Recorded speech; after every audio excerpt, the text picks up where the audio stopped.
It has an American unit on show. It doesn't mention the country which first made it mandatory. It doesn't mention the country that first flew one in the air, which is this one. It doesn't mention the push we had for 14 years to get the Americans even to recognise the value of it. Dr. David Warren lamenting about the failure of Washington's Smithsonian Institute to recognise an Australian invention. And this is it, the world's first flight recorder or black box, which he and his friends developed in the 1950s and 60s. Ironically, it was the failure of another world first, the first civilian jet called the Comet, that inspired the Warren idea. Warren wasn't an electronics specialist, but rather a fuels expert with the Aeronautical Research Laboratories. He sat on a committee considering the Comet's problems.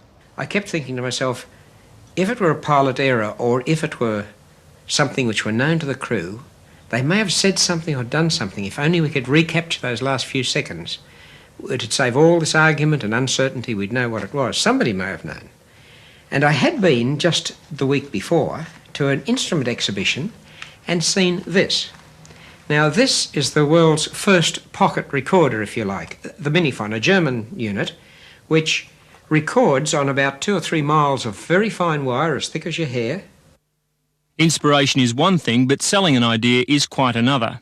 Our first effort was to try and get the Australian authorities on side, and so we wrote them a letter, and their reply was to send us 3 pages of what was required then in aircraft, as if we weren't quite sure, and then the statement, and so you see Dr. Warren's invention has no immediate significance in civil aviation. Now, eventually, it was the British and Americans who manufactured and refined what is now standard equipment on all commercial aircraft. The flight recorder experience was incredible enough, but it wasn't the only one of Dr. Warren's ideas to be met with bureaucratic indifference.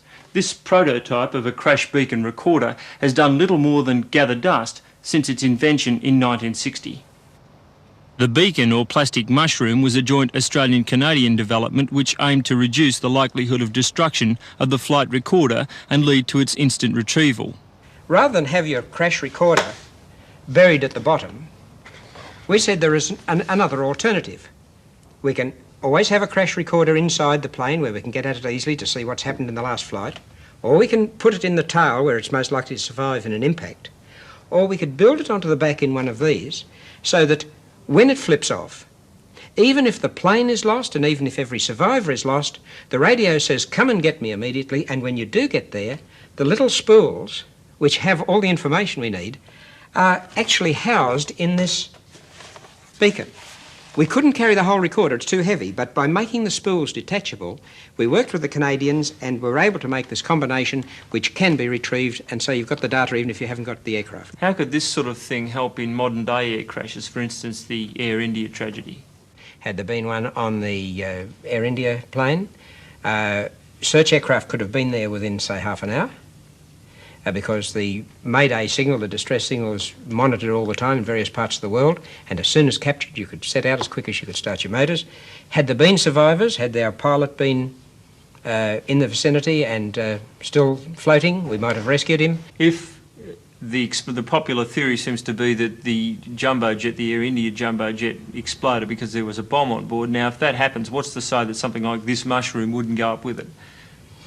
It could have been, if the bomb had been underneath, it might have destroyed the mushroom on the outside. I think more likely it would have blown it with the support of the structure underneath, blown it clear, and it still would have landed in the water. It may have been destroyed, but that's a fairly remote chance compared with something locked in the aircraft over 2,000 feet of water.